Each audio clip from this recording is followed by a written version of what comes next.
Hello friends, welcome to my YouTube channel. So today in this video I am going to show you how to format the Samsung portable T7 Shield SSD to exFAT.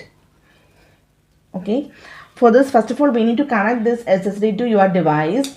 So after connect this one, go to the files. So here you can see this SSD is successfully connected to this device.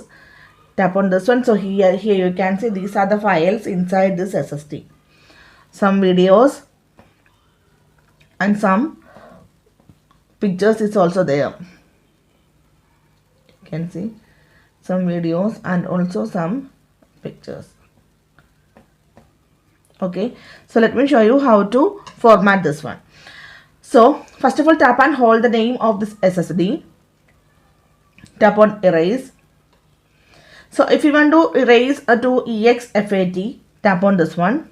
Tap on erase. Tap on erase. Now open this one. Now you can see this is empty.